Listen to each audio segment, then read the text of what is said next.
What's up, guys? Got a little audience. Got the laptop going too. I couldn't figure out how to go live on my laptop. It was a little complicated. I had like all the specialty shit going on my laptop, so I couldn't really figure that out. But I'm on my phone. Hopefully, it doesn't cut out. Let's get Rodney on. What's up? All right, we got it. Boom. Yeah, I was telling them you're on your phone too, or your Yeah. Yeah, I went on. No, I'm on my phone. I tried figuring out the laptop, but it was like all this like specialty crazy shit. But yeah, so we actually got 10 viewers here. We decided to kind of start I wouldn't call this episode 1, but I had an idea, a podcast called Opinions Aren't Facts. There seems to be a lot of just misinformation in the hobby. Rodney and myself talk about this all the time. Just people, like, there's facts and there's opinions, and there's just like, you're just wrong, and there's just a lot of that going on. So the whole point of the podcast is that bring actual facts out there, good advice, good opinions based on actual, reality, not just making up stuff. So, and then, we were on, the Essential Credentials podcast last year. I guess that's a good jumping point to start off with. The state of the hobby is obviously going crazy. Everybody's kind of like, up with, do I sell? Do I buy more? I think we share similar overall, but like, what's your thoughts compared to like where we were last year? Man, so since we last recorded in May with that was the last time we were both on there. So that's, almost a year. And, we were all talking about, me and you specifically, were talking about what was causing everything. And like now, we're still in a market that's increasing, especially in basketball, which we heavily, alluded to and like pointed out back then. Like back in May, we were saying the basketball market is driving what we're seeing in the baseball market, the trickle down effect. And now it's like in overdrive, and it's still continuing. Obviously, we're still in a pandemic, a lot better than it was back in May, but things are just continuing to skyrocket. And I've always said that there is, for the past couple of months, I've been thinking to myself, okay, and I see everybody that's asking the common question, is this going to last? Is there a bubble? And, framing this around the whole opinion versus fact, what I'm about to say is my opinion, right, based off of what we have seen and, based off our knowledge. I think that, yes, there's an inevitable market correction that is going to happen across the board for all sports, all stars, common to superstar. But finding which specific cards that are going to maintain and plateau off rather than the cards that are going to go up and then maybe gradually go back down, I think that's the most important thing. And then you just think about logic, and it comes down to the three main things that make a card desirable. Regardless of how much money you're spending, like the three things that usually bring a card attention are its scarcity, its rarity, and its design. The other two X factors that have come in the past 5 to 10 years are grading and condition of raw. So it's pretty much the same. So you could call it 4: grading, rarity, design, and I lost the train of thought what the fourth one was. Yeah. But those are, if you think about that, so I'm going to compare without me going too much off tangent, because you asked me a broad question, and I know I want to hear what you have to say. Yeah, no, you can.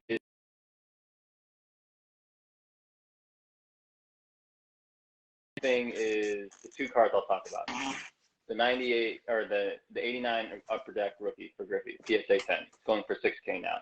You and I and all the Griffey collectors who've been there since day one, what day one could have been in the 90s, could have been in the early 2000s, could have been late 2009, going into 2010. This card was a $400 card all day. And then by 2015, around his Hall of Fame induction, getting closer to 800. And then within the last 2 years, it jumped up to $2K, and then this last 3 months, 2 to 3 months, 4, 5, 6K. Do I think Mm-hmm. that is sustained? Personally, no, because I know that all the Griffey collectors know, and maybe what these investors, hedge funds, brokerage groups, buying groups don't know is that they printed literally millions of this card. Now, that's not meaning that all million are going to be PSA 10s, and there's still thousands and thousands of PSA 10 Griffies out there. Yeah. But because of that, and because there are so many PSA 10s, that's not something that I would, if I wanted to invest in, that I'm going to. I would rather invest in or go after a card from the late 90s that is a parallel, let's call it just the 1998 Essential Credentials. I am parallel. But if you think about I remember the fifth thing that I didn't mention. The other thing that contributes to a card value is its crossover, if it's in multiple sports. So I talked about rarity, condition, whether it's raw graded, design, and then it's where it comes from. So do I want a $6,000 PSA 10, 89 upper deck? Maybe, but that's not what I personally think, because I want to go after something that's serially numbered. The future, Essential Credentials future from 98 EX 2001 that I'm talking about, serial number to 91. I'm not even going to get into the one that's numbered to 10, the EX now. The Essential Credentials future is one of the most popular sets across football and baseball and basketball. So that's one. The design is one of a kind. That we all see, like the Fleer inserts from the late 90s are made by Gene Arena. You can't hold, nothing really holds a candle to it in terms of design. It's a serial numbered card, so you know the finite amount.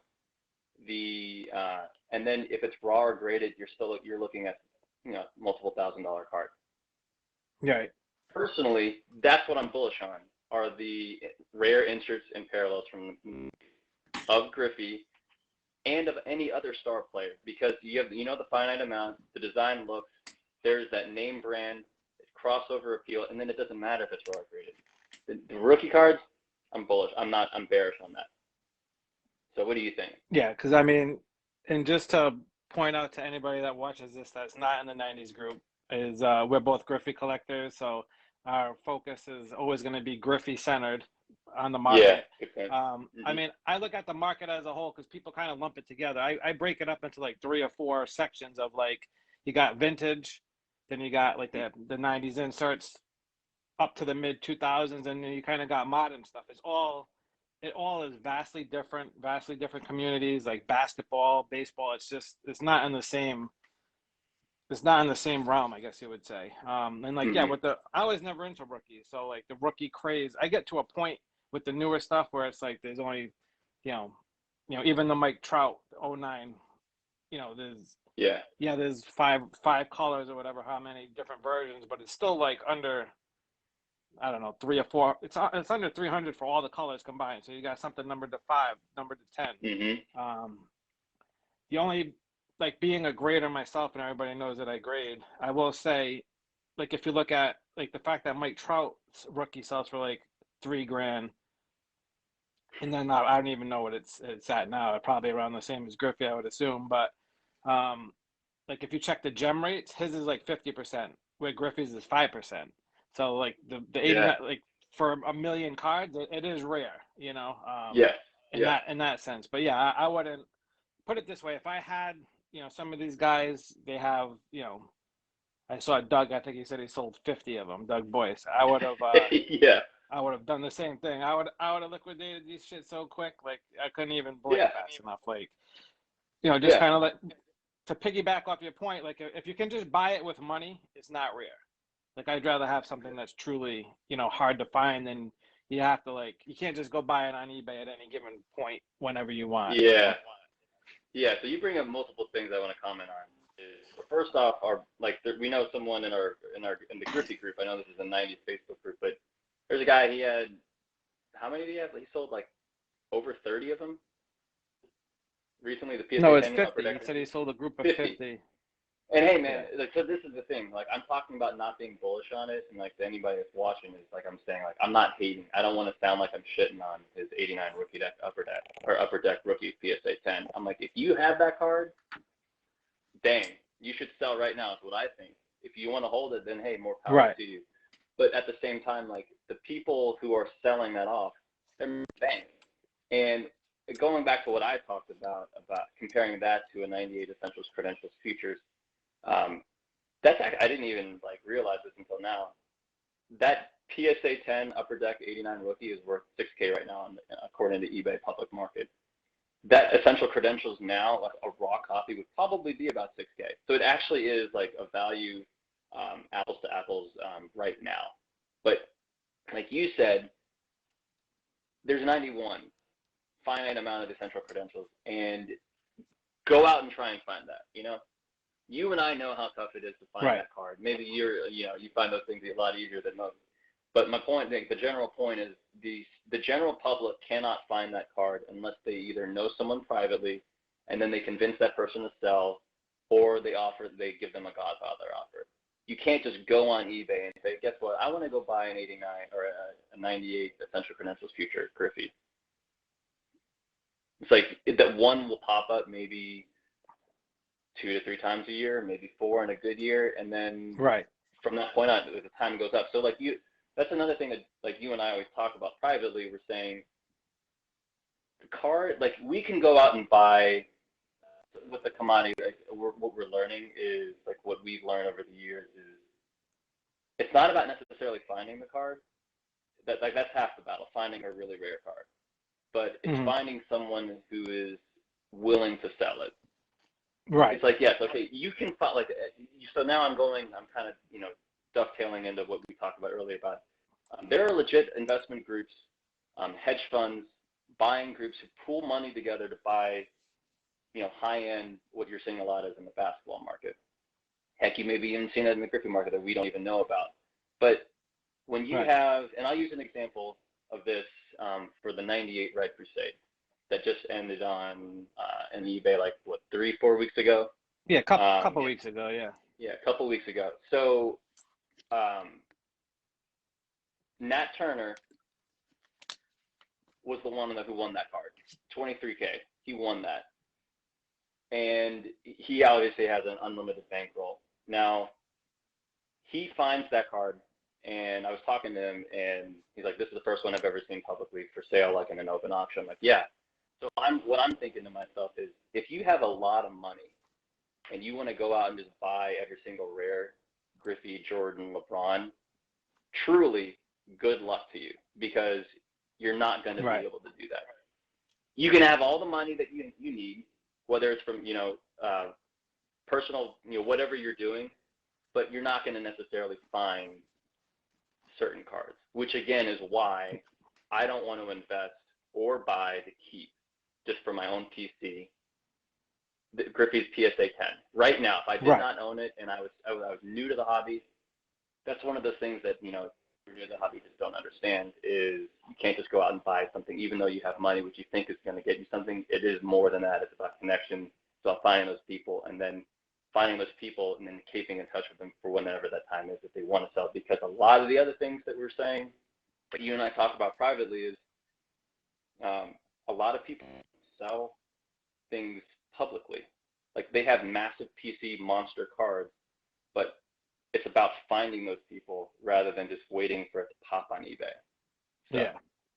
I mean, there's like a million points I could touch on. I'll bring it back a little bit too. Most of this group, I would say, was core Freedom Cardboard back in the day. So we'll bring it back to like when we first came in, it's Freedom Cardboard. Just a quick side note, because I agree with most of your points, but like, there's a guy on Instagram, for those who haven't followed, his name is Bob M. Track. And he has like the definitive LeBron collection. And he's the only guy in history I know that like literally got everything off of eBay. How he got that many cards off of eBay, like every 101, like every exquisite, like he just started when it first came out.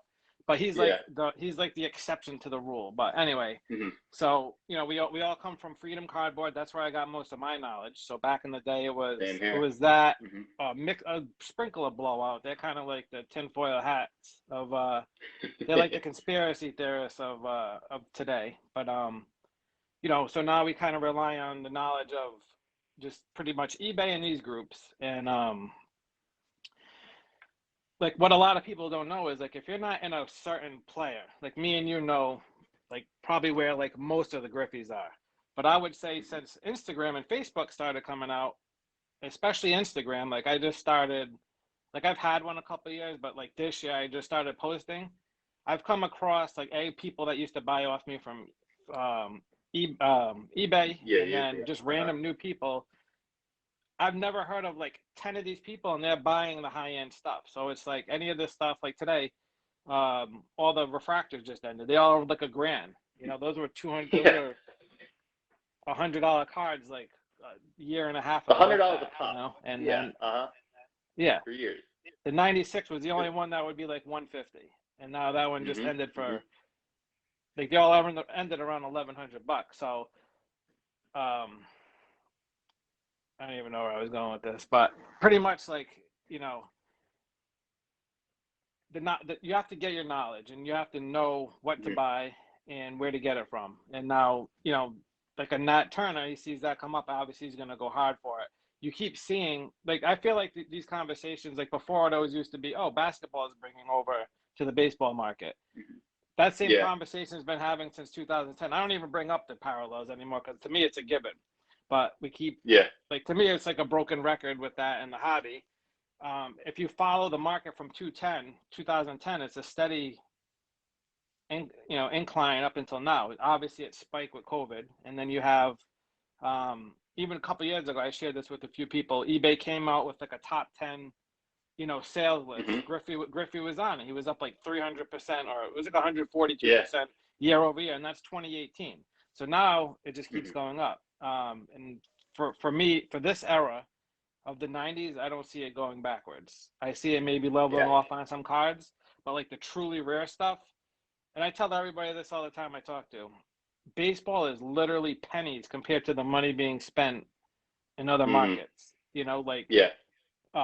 and then now you're getting celebrities involved. So like Timberland is the one who bought the Jordan for 740,000. He just And the bought Rock's rookie card. and the Rock rookie card. Then you got Steve Aoki Yeah. with his own break channel and like getting into the hobby, partnering with tops. So it's to me it's just starting, and then you got Golden Auctions trying to invest in their platform. Hopefully they compete with eBay because eBay does need an overhaul on like Yeah. their fee department slash customer service, I would call it. Yeah. Um, Uh-huh. uh, but let me just read some of these. We have Yeah, and what kind of let me see what you guys got going on here. All right, yeah, we kind of we're starting to talk investment a little bit now and collecting. We're getting to get into collecting in a minute, I believe. But yeah, Rodney just yeah. gave his points on a bunch of stuff, and I'm kind of just talking about, like you can't just go find the 90s stuff. You can find an 89, even people that talk to me about vintage. Vintage isn't rare. The high grades are rare. You can find a Mhm. 52 mantle whenever you want. It's just how much money do you have? Like literally Yeah. anytime you want a 52 mantle, you can find one. It might not be the greatest condition, but Mhm. that's what's rare is the condition. 90s insets, you can't. People are hoarding this stuff now. And then I will say Mhm. with like basketball guys love Jeter. That's a fact. Like there's a Oh bunch yeah. of Instagram people, like they thought a lot of people think Jeter outsells Griffey, which from all his rookie era stuff, 92 to 96 Yeah. definitely does, but not Mhm. 97 to 99. Griffey is probably like anywhere from 2 to 10 X depending on the Yeah. card. Like I won't Exactly. even touch. I know we both had a Jeter, horror stories. You with the Yeah. Mayor Blue, and me with pretty much I everything know. minus like one. Um, Yeah, and I mean I could share that too. So, man, yeah, go ahead, keep going. no, go ahead. I thought you were gonna tell me Oh, something. okay. Yeah. So there.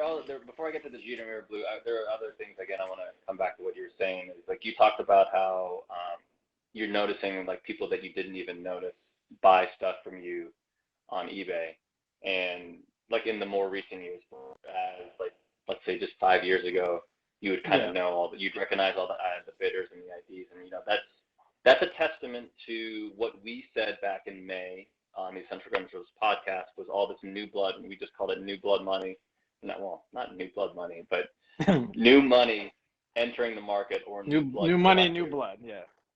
Yeah, new money, new blood from basketball. For anecdotally, like a lot of our, mutual friends, collectors would be asking, us advice on, who to buy, whether or like what and on Griffey. And then you would see it like guys like Nat Turner, who are on his Instagram page saying like every once in a while in between all of his basketball and vintage posts, he would throw in like a 90s Griffey and say, yeah, I love collecting 90s Griffey and this is like my next stuff. So like, again, this sounds like, I'm trying to keep with the opinions versus facts theme of what you're talking about for the spot going forward. Like these are facts. People from basketball since May have been entering at a higher clip. And going back to what I was originally talking about to this point, I still do this. And since I started collecting in 2010, I've kept tabs on who the winning ID is on an eBay auction for Griffey specifically. And I've been doing this for, let's say, 8 years now. So that's how I've figured out like who wins a lot of things, or at least I'm able to deduce, oh, I recognize this eBay ID, and like I cross-reference that with like someone posted it in a public forum, an FTB blowout, or even now on eBay or on in our Facebook group. And now it's like I don't even do that now. I used to take a screenshot of like the top 5 bidders, and also would help me see like did this thing get shilled, or is this a common buyer across? Even if I don't know who that person is this the same buyer that was, from last year on the same card or on a different gift card from the 90s, parallel underneath serial number to 100? And anecdotally, but from my own personal following, their eBay IDs I don't even recognize anymore. Yes, I still see the core guys, but now it's to the point to where I just kind of just take a screenshot of the sale price, because it goes away on eBay after 3 months. And then, we have the lookup tools like on sportscards.com or 130 Point, Card Snoop, Terra Peak, etc. But it doesn't give me the bidding history. I'd still like looking at the bidding history, and it still tells me, okay, there's more people that I don't recognize that are buying Griffey than there were 5 years ago. And like that was like an opinion that I assumed like would go on, like, but then when I continue to see it just through the eBay sales, then okay. That's less of an opinion and more of a fact. And then the thing about the mirror blue, like you talk about how basketball they love Jeter, and like the things that you like learning about a new market, like jumping in, and this I can kind of like maybe lead us into the next thing, which you and I are talking about. We've talked about going into basketball. So obviously we're still collecting Griffey, but then the basketball market is like with Jeter. One thing that basketball is literally the most liquid market in the history of markets. Like I could post a Kobe right now, it would be gone in 5 minutes if I needed it to be. Exactly. With Jeter, I learned, you and I both learned the hard way that he is the most unpredictable market, and I say that because I personally think that, but Jeter collectors that I know are very close, that I'm very close with, they tell me the same thing. Like once you get after 1996, they can't even predict it. Guys who've been doing this like for years, and they're guys in this group. Keep them in private because that's they prefer their anonymity. But I bought a '96 Jeter Mirror Blue at the National in 2019 for $12.5. And I was thinking, okay, at the turn, like, the Hall of Fame, I'll just go this for the Hall of Fame bump. And, it's Jeter from his 96. The only other card rare than that is his Mirror Gold. And granted, I ended up having to sell that a little bit sooner than I wanted to because there was a Griffey that popped up. So I'm like, okay, I'll at least get my money back, and maybe even, but this was maybe 4 months after I bought it, because the National, late July, and I ended up selling it in February, so maybe it was a little bit more than 4 months. It only brought back like 11.3 or like 11.7, and then like after taxes or like the fees, I got back. I ended up taking a loss of $1,100. And then I talked to like all the Jeter guys that I knew. We were all high-end guys too, and some of them were basketball collectors, and they were like, "Man, I mean, I guess you would have you chose the right one. I would have gone after, like, speaking as a basketball collector, because like they love. Anecdotally, I agree with you that they love Jeter. and they don't understand why Jeter doesn't have Griffey. But then the other thing was like, you know, that's what we see every single day is Jeter. Sometimes you don't know what you're going to get with him, and that was teaching me the lesson. What I use now, you know, when I've been following the basketball market for the past 3-4 months. I haven't bought anything until this week, because I wanted to learn knowledge, watch trends, and yeah, I missed out on a lot of things skyrocketing up. I could have, you know, whatever, but it just taught me the lesson of, okay, if I am going into any new market, or I want to start following a new market, not necessarily to invest, I'm just talking about just to buy, or to like, hey, I want to, you know, dip my feet in there, get a piece of that pie. You gotta educate yourself, and to educate yourself. It's not about going on Instagram or in Facebook groups and getting FOMO from seeing what everybody else has, or going on Instagram and reading long ass posts from people who are talking about why this card that they're posting, that they're talking about, is so exquisitely awesome and amazing. And then it goes into like why this card is so rare. And like, then you're posting a card, and I know that I'm kind of, you know, I'm going off tangent here, but you see on Instagram so many times people posting a card and they're talking about how awesome it is. And then they start going into rarity, and then they start going on pack odds, which they are, you know, generously using to make their point. And then it turns into a platform of them talking about their card, where not all of it is fact. It's like you're mixing fact and opinion, but the common person, what Rodney's saying is you don't need to pump your cards up. They speak for. I don't need to pump a Red Crusade. Everybody that wants it knows what it is. You know. Yeah. But sorry, you're good. No, yeah, and so that's what I was saying. Like, if you're learning the market, like when you go on social media platforms, it's hard to discern. Hey, is this what this person, you know, this person, you take it at face value because you see, let's say, how many followers he or she has, or mostly he, how many followers they have, and then how many likes the card has, and then you see like the long like text paragraph. You think this person knows what they're talking about, and it's not like I'm discrediting every single person out there, but it was funny because the other day, Carlo Sella in this group, he posts like maybe, I think he has like 3 or 4 things posted on his Instagram, and he's one of the big Jeter collectors that I know. So sorry, Carlo, I'm calling you out here in a good way. But his post like 2 days ago was like this. There's so much misinformation from people out there. I'm like, this is like the perfect thing. I'm going to mention this in show's topic, and it's all about, you have to find out that information on your own, or talk to someone who is knowledgeable, and you don't have to necessarily read and go by what everybody else says, because then that can start a cycle of, oh, I'm seeing all these cards, you know, either in a group posted on Instagram, and I have to go get that card, which leads into like, you know, frivolous buying and, you know, kind of a sprint, and you're like, where, then afterwards you're like, well, where am I at now? And then you realize, oh, wait a minute, I didn't know as much about this card. So one thing before I kick it back to you, since I've been talking for a while, I mentioned pack odds, and briefly. This is the one I don't even care if I'm like factually wrong, because we talked to Sean about this, and he's a NASA. I think he's a NASA engineer, so like he has, you know, I guess I can agree with his opinion that is fact. But like if a card is 1 in 4, like a gold, like a 94 collector's choice gold signature, 1 in 36. There's 700 cards in the set. So that makes everyone 1 in 25,000. If you call it a 1 in 25,000 insert, to me it just sounds stupid.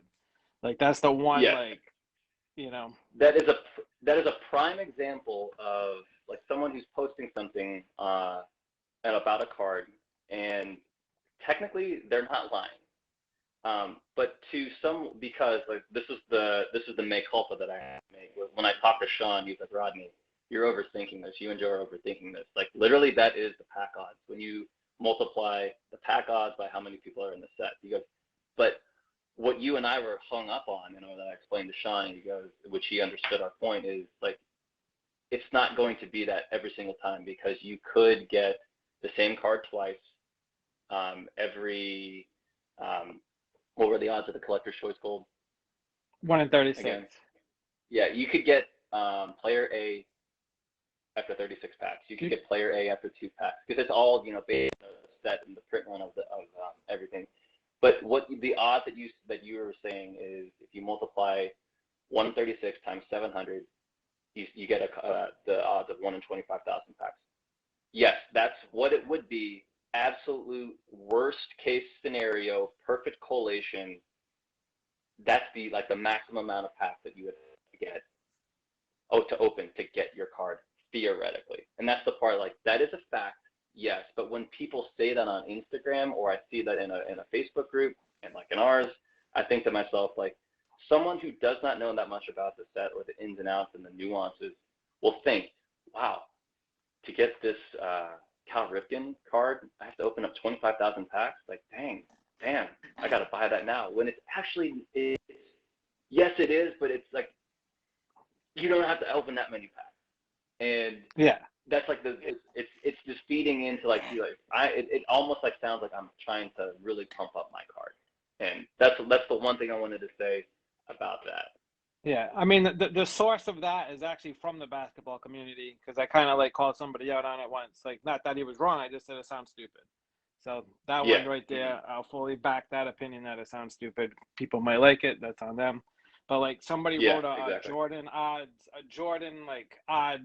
something on Blowout years ago, and like 2 different people did it. So now they all follow that. So like, you know, the collector's choice is now 1 in 25,000. It's not 1 in 36 to them. So they just think it's, you know, this insanely rare card that's, you know, I mean, that's the one thing. I'm still going to prove that wrong one day. Probability, that's why I'm not a math major or good at adding but shit. That's the whole, and that's the thing. It's like people can believe.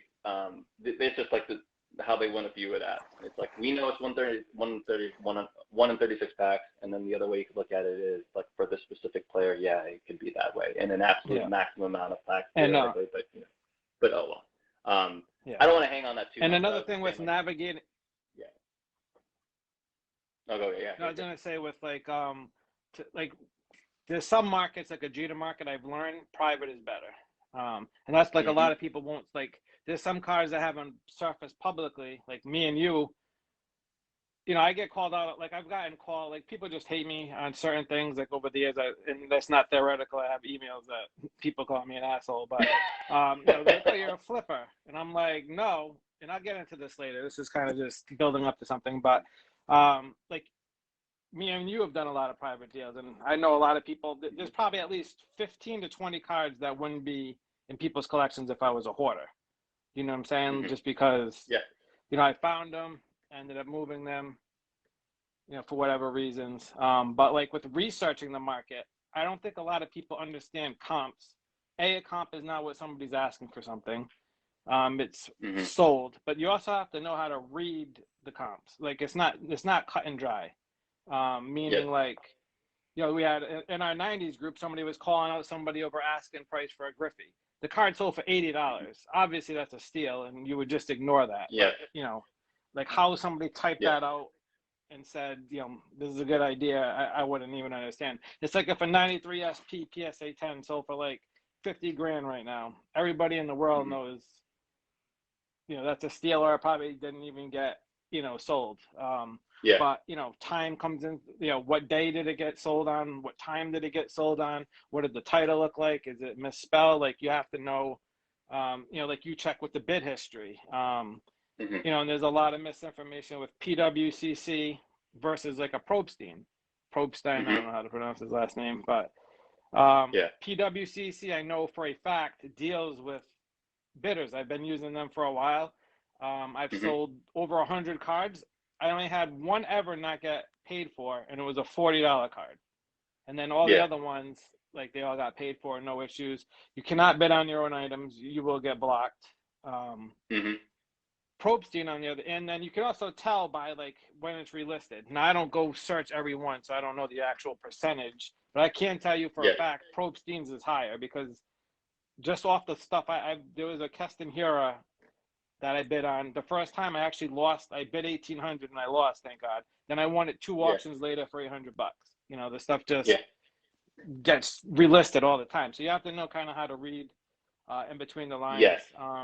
And a good account to follow for that is Lamim James. He's hilarious, and he posts a lot of that stuff all the time. Like, he just posted one today where there's another scam that involves 2 bidders. one post, like say you had something worth 1,000, they'll bid 5,000, and then the second place one will bid like 200. Then why eBay even lets you do this? You're able to retract the bid. Retract the bid. Like with like a second left, so you win it for the 200. So he just posted a Kevin Durant that sold, should have been like 15 grand, and it sold for 2. So you know, I hope that loophole needs to get closed at some point. But it's just reading in between the lines and researching your market too, so you don't get burned. Yeah, and we could talk at length about issues that eBay has, and like there's a really good pod out there is the Wax Museum. I can't remember the host's name, but it's on the Apple iTunes store, like App Store, and then also on Android. And he had a whole episode dedicated, the host of the Wax Museum. It's the basketball card podcast, dedicated to like. I mean, we kind of, And I know we kind of. So going to what you said about comp is this is another like massively important thing to understand. So you referenced this argument that was brought up in the 90s group that we're posting in right now a few weeks ago. Someone thought that a Griffey Red Forte selling for $80 was a little bit low. And okay, that's like a massive understatement. That is, I thought, normally a $400 card. I talked to the seller who was selling that card and was getting criticized for posting its high price, and he ended up selling that for $800, which is awesome. So the point where I'm going with this is that there are seasoned collectors, 90s collectors, because the guy who was doubting this is, he's been collecting, for years, and especially in the 90s. Yeah, forever. Yeah. He literally thinks that the Griffey Forte at an 80 buy it now was a little bit low. Whereas you had another guy that he was talking with, and he thought, he goes, well, that $80 sale, he actually thought that was legit. And it's like, that's the point. That's the concept of what you were saying, is you really have to know the market. One comp doesn't just make the market. That's the other, I guess, a fallacy that you can see is, you have one comp, but then what's the next one going to come in at? Now, granted, with really rare cards that are under 100, I get that next comp until months or weeks down the line, and then is it going to come in at the same way, or is that just a one-off? And then that goes into what you were saying about there are a lot of other factors that contribute to a sale price, which is the listing of the title, the seller of the title, what day it ends, the pictures, so many things that you have that down. And even me, I probably live on eBay more than anybody in this room. I can guarantee it. And I miss a ton of shit all the time, even stuff at auction. Like, you cannot catch it all. Like, I'm pretty good at catching a large amount, but like, don't go searching completed auctions of your player, because you're gonna be mad, because there's just so much.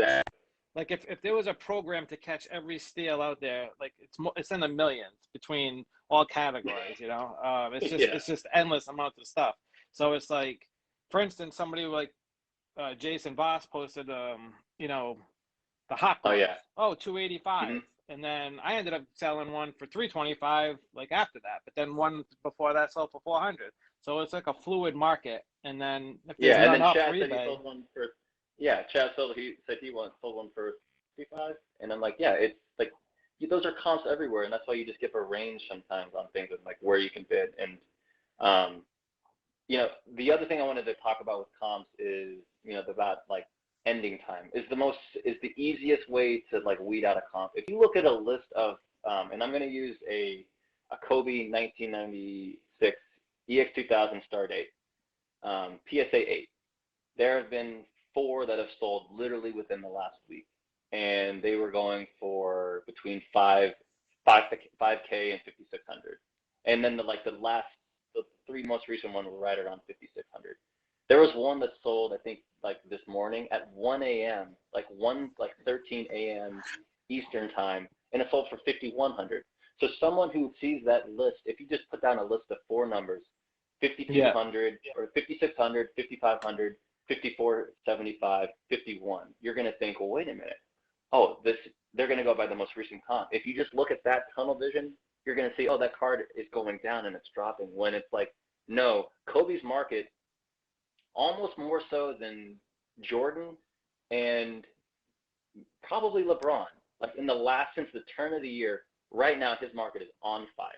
So they would see that and they would be like, in a vacuum, they would be like, oh, well, the PSA 8 started at Kobe from 96, which is a very sensitive condition grade.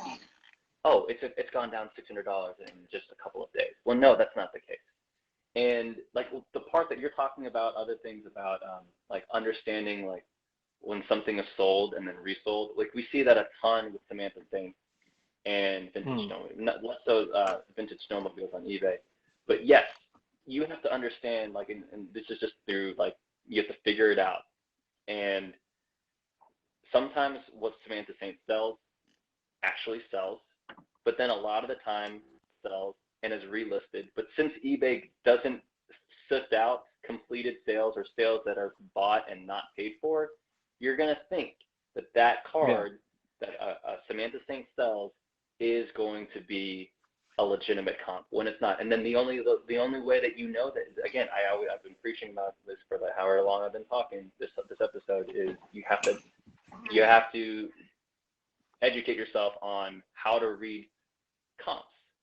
And yep, for sure. That it's so important. And well, like, one of the things. Oh, you go ahead. Sorry, I'm just like reading. No, through, like, I know there were some questions that people had. I was gonna say, Timmy, Daniel. Basically what Timmy said about comps being like before, like in our community, like 6 months ago, oh man, that sold 6 months ago, this isn't worth that. Now it's like literally within the month you can't, like, it's, you gotta just be either firm or know the market, and you just can't. Like, I posted something in the group, the 94 Bauman's, the 94 finest BGS 8 refractor, and I put it for $750, nothing crickets, and then I got $1,000 for it. It's like, you have to just, what happened, before doesn't really matter. It's a whole new, put it this way, when you start seeing cards every day on CNN, Gary Vee's talking about it, all these celebrities are talking about it, it's going to bring new people in regardless, And then, like, we'll take Griffey. He played until 2009. We used to say this all the time when we came in is, all right, now we're older and we have money. So what about the people that saw Griffey play until second to last season? A kid that could have been 5 years old when he played for the Reds in, whenever he won comeback player of the year, 05 or whatever. Oh, yeah. So that brings him to 30 at what? So basically, Griffey's got another 10 years, and this is of growth. Where people coming in with money can now go back and, look into his stuff. Yeah, I agree with that. And then speaking of that, kind of related, like Daniel Vieira, he asked a question earlier. Do you think the reset with Griffey sneakers, his new role in MLB and baseballism collab is going to make his prices rise too? So I'll answer this and make this more generalizable to other players. Yes, you and I are biased because we collect Griffey and we have. I think the reason why he has stayed his prices where they're at, relative to when he was playing on the Reds, the entire 2000s decade, from 2000 to 2009, Griffey was a shell of himself. That's the nicest way to put it, because I don't want to dog my boy. He was injured. Yeah, he was injured every single year, and then his cards had never been lower. Not only due to the game used market being the forefront, and him injured, so all of the stuff that was put out there was not popular, not wanted. But he bounced back when he went back to the Mariners, and then like every single year from 2010 until now, his prices have gone up. And my TLDR is too long didn't read is because he's still relevant. And I tell this all the time. Now, I'm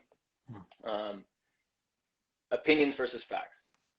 This is my opinion, but I am using what I see him doing to stay relevant as a supporting evidence for why I think that my opinion is not just unsubstantiated. And this can apply, what I talked about earlier, about just a moment ago, about generalizability. This can apply to any star or any player, if he is relevant after retirement, then there's a high probability that there will be value maintained. And I'm not talking about from an investment standpoint. I'm just talking about for your PC's sake. Griffey is the prime example because I know him, so that's why I'm going to. He has been in the Seattle area, has been front and center because he's so visible in the community. And now ever since in his later years in MLB, he was an ambassador at MLB baseball.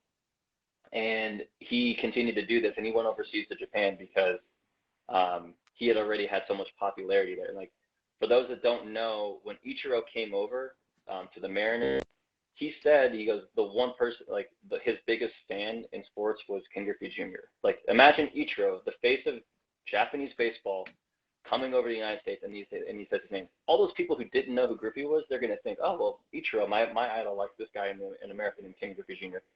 I don't find it coincidental that in 2000 and 2001, Upper Deck released an Upper Deck Ovation set in Japanese, all Japanese players except one guy, Ken Griffey Jr. Yes, he's the UD spokesperson, but when you have that appeal, you can cross over into society, from your sport into, we'll just call it pop culture. And that's, I think, is a problem that baseball has. And again, I'm not going to go too off on things right now with Mike Trout. The fact that he is not marketed as the face of baseball is problematic. But with Griffey, from the moment he stepped in, he was wearing his hat backwards. But then it turned into him being on Simpsons, him being on Fresh Prince of Bel-Air, him running the Nike campaign. He was the first MLB player to get his own sneaker deal. And the Air Max, his shoes are still being sold today. He has the Swingman brand. It's Nike's baseball brand. It's named after him. And then now he just got appointed as a special consultant to MLB, and he's still staying relevant. Now, and you think about Michael Jordan, he's obviously going to always still be because he was able to cross over. Now, not everybody's sport or every player, I'm talking about generalizability, is going to be able to be an ambassador for baseball, be in all these shows, commercial. But when you think about like what A-Rod has done since he retired, you want to talk about a rehab image. He is, I mean, it also helps that he's married to a beautiful woman, Jennifer Lopez, but he's on MLB. He was on Fox FS1's Fox playoff show, and then he's on ESPN. Love him or hate him, he's still staying in the limelight. So my opinion isn't necessarily that people like A-Rod who are staying. When I say relevant, they're visible. They're on social media. They still are in the peripherals of people who follow sports and people who don't. So whether you love or you hate A-Rod, the fact that he is there is still, it's an important thing that it has an impact on his cards. Now you take the opposite end of that, which is Barry Bonds, who is like the opposite of this in the public. Yet why is his stuff going up? And it's probably just attributed to his game. The people who don't care, people who he actually stays relevant for the past 10 years because his Hall of Fame vote gets brought up.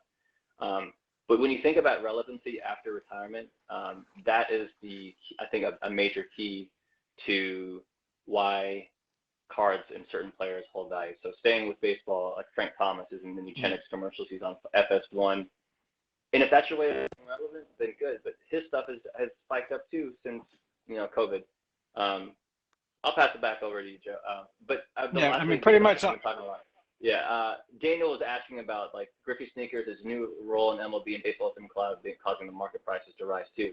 Yes, that's my answer to you, buddy. And Nathan, I'm wearing a UK hat because I'm a UK fan. So. Well, I think I will.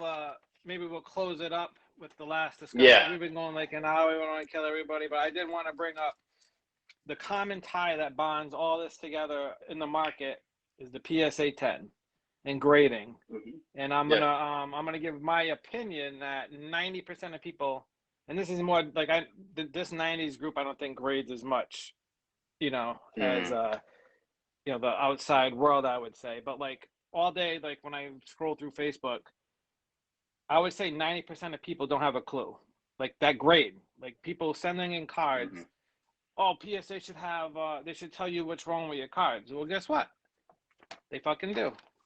So this is a magazine, which, again, it's a step up price-wise from Beckett, but it's put out by PSA, and when you know, they have grading standards inside. They actually tell you what a grade should be. I mean, and then I'll just post that up right there. I'll post this on the group, but basically with the last article, the last like paragraph says the importance of eye appeal and subjectivity in grading. Pretty much in conclusion, they basically give the grader the final say. So you're paying for an opinion, right? So would everybody love their cards to be like picture perfect? Sure, I would too. I also hear a lot of people say, oh, they're pop controlling, the Jeter SP, all the main cards. Oh, it's pop control. I personally think that's the biggest myth in the hobby. As somebody that grades thousands of cards per year, that actually knows how to look through them correctly. Like for instance, 93 SP. Outside of Jeter, you got maybe Chipper Jones is worth any money. So like if you broke a case, which now they're well over $5,000 now for a box. So it's like, hey, you have to have some balls to crack that stuff because the Jeter only falls one in every 2 boxes.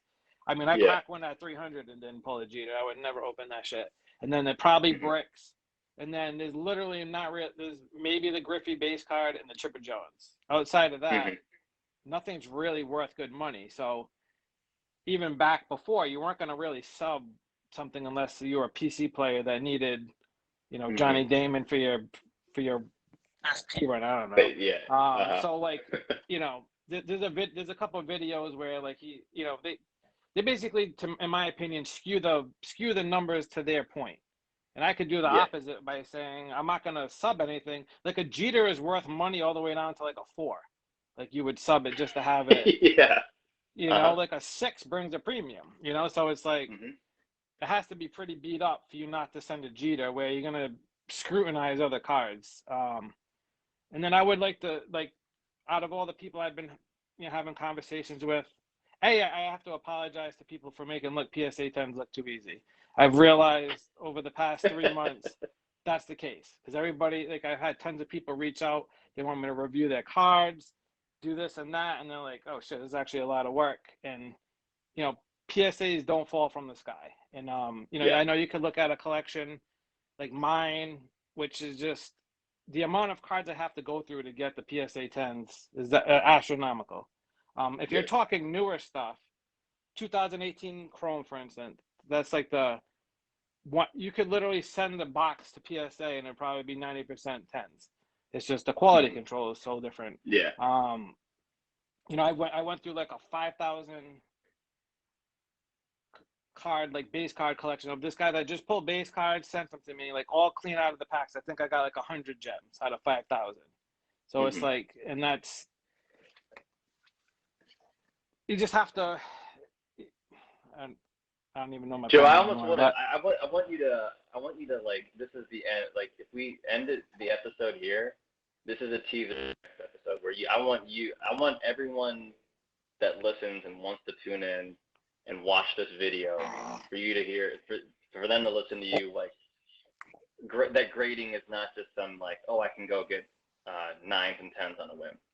Yeah. So first and foremost, if you have an opinion on grading and you don't use this, your opinion is close to useless. It's $5 on Amazon delivered. So you could get the one that they actually sell the scope. I showed Sean. There's it's like $80, and it has like this big screen. It's like this big, like a big LCD screen. You can put your cards under. That's overkill, but it is cool. I just use this. It's a loop. It'll open your eyes. The test for anybody that wants to like really see the difference between an 8 to a 10 is go get some 93 tops and look at the edges. To the naked eye, you cannot tell they're chipped. Same thing with the Griffey. Like also, if you're scrolling through Facebook and you see somebody post, like Matt Turner all the time, he'll post like the front of a card, PSA 6. Oh, that looks so much better. If you don't know why a 6 is a 6, again, your opinion, like go do some research. A 6 on a card usually means a surface wrinkle, for the record. 5 to 6, it means is a big indent, surface wrinkle. It's fraying apart at the seams. Like everything has a reason for doing this. And this is coming from like super experience. I go through Yeah. thousands, like right here. This is all, this is all 2018 chrome that's been sitting in a box for like a year. But And it's just yeah, tedious to go through. So it just kind of like sits there. But Joe, once you're you taking really know away how to content grade, from the next pod. You got to save this for the I next know, pod. but this video probably, I don't know the quality of it. We'll redo it again anyway. We'll do a part 2. But just to end it on, there's a lot of grading isn't just for flipping. Grading, I'll speak for myself. My baseball card collection, I do this for a living. My baseball card collection is my 401k.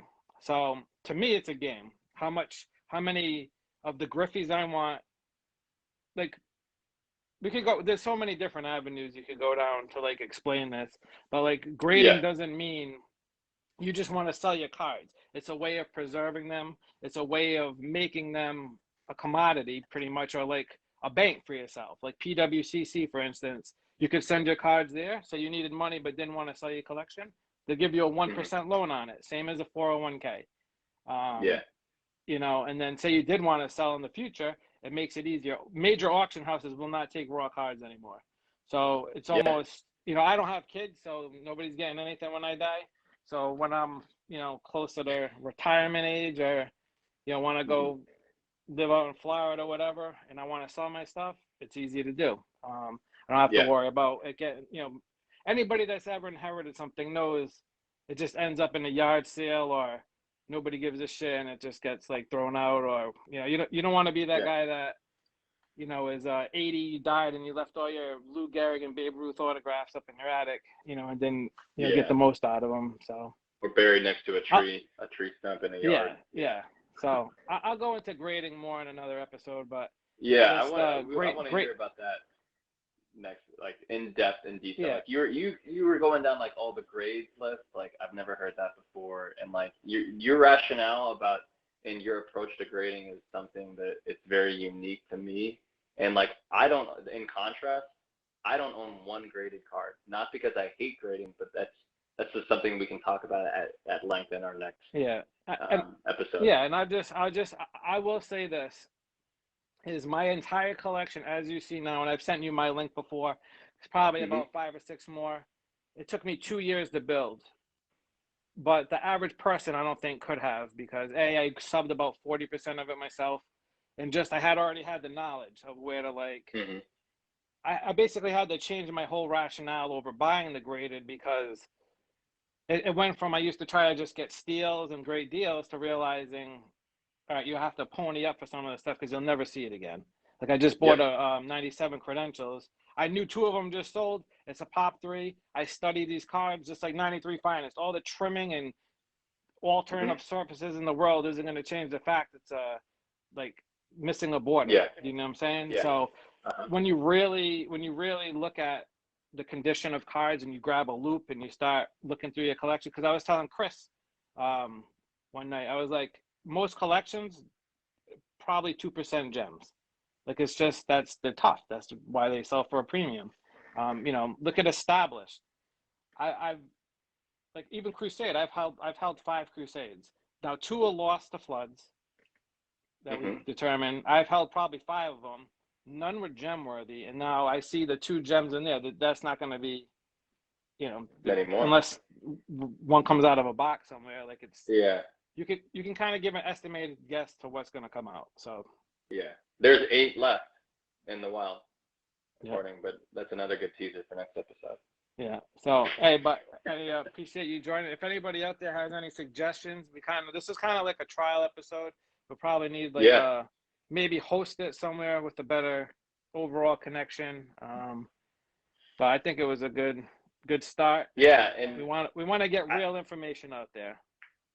That's why I'm glad that you had me on, invited me, and like next time I want to try and keep up with the questions that people were, comments that people were making. I know we didn't really get to that. I scrolled up a little bit and I saw that Mike, you said that Kyle was the host on the Wax Museum, so thanks for that. And then the Kobe market exploding. Yeah. Yeah. Jeremy's saying that this is a I mean, I'll give a a quick Kobe story. I did a convoluted trade to get a Rose Zero PSA 10 last year because I knew I had sold it to Chris years ago. So we did a trade. So in order to get that card, I had to give up 2 PSA 9 Kobe's, 2 96 finest bronze Kobe's. At the time, they were $600 a piece. I was gonna say like $500. Yeah. Yeah, I don't even want to know what the one just ended at, but I know when somebody sent me the auction, it was 27,000. So just figure, do that, like in 1 year. That's a year. So it's like. Are you talking? You're talking about the '96 Rose Zero Flare? No, I'm talking. No, so I traded for a Griffey Rose Zero PSA 10. Gotcha. But in order to get that, I had to get a raw one first from somebody. Mm-hmm. So I had to like trade a bunch of shit. But yeah, somebody else just said about a Jordan too. Like basketball, obviously they care about grade, but it's far less about grade and more about it being real because there's a lot more fakes in basketball. We don't have the amount of fakes, of legit fakes. Never mind just bad stamps. They have like fake PMGs, fake credentials. I don't know how to tell them because I don't collect that shit. But and the other thing with basketball too, the last thing I'll say is again another teaser. Understanding the pack odds and like what is rare doesn't necessarily equal value in basketball. It's like completely different from baseball. But if me and you, like a 1 in 36 pack in basketball of Jordan is like in a PSA 10, it's like close to 5 figures. And I'll give. That's a 1 in 36 card pack. Yeah. But I mean, anyway. this is my last example on this is so credentials 90. It's 96 in basketball, 97 in baseball. The Jordan is numbered to 499 in baseball. I was just having this discussion earlier today. In baseball, we used to think anything over 200 was like, wow, that sucks. 200, there's 200 of them. Yeah. So the Jordan, the Jordan is 499 in baseball. It's 299. The Jordan BGS 8 just sold for 25 grand, and a Griffey PSA 10 Pop 3 just sold for 6,600, which was astronomical because it was sitting on eBay. I could have bought it for $300, but that's another story. So that's it. Just if anybody's wondering if they should sell their stuff, I think you should look at other markets and the money being spent and how minuscule it is really in this era, and more people are coming to it. And the post I sent you the other day, I literally go on Instagram, first post, I'm buying up Griffey, he's undervalued. And I've seen that like 5 times over the past couple of weeks, and it's all basketball guys. So but next episode we'll do a full grading episode. I could definitely do a whole one. You do not go to PSA Collector and use paper towels on your cards to wipe them down. That will not help you out. No. I actually, I never posted. My only comment I ever posted on YouTube was like, that is just so wrong. But yeah, I think we talk about that, and then I think crossover between basketball and baseball, I think would be a fun topic too. That's kind of related to grading, because that can also just feed into like current, like keeping up with what's going on in the hobby right now. So I mean, the number one thing that is completely misinformation out there is nobody understands the difference between PSA and BGS, and there is a very, very specific grading what do you call it? Not procedure, standard. They each have their own standard of how they grade, and if you grade off, then you know it. Now there's always obviously things that fall through both companies. Nobody's perfect, so it's a game. You got to treat it as such and learn the ins and outs of which companies grade which way. But well, literally I could talk all day on that. So we can do this again next Sunday, so we'll talk. All right. Thanks good. Everyone. If anybody has peace out. See you. If anybody has any other stuff they want us to talk about, feel free to PM me, reach out, and definitely answer any questions or have more in-depth discussions. But this was just a good starter show to kind of get it out there and actually make it happen. So thanks for checking us out, and I'll talk to you guys later.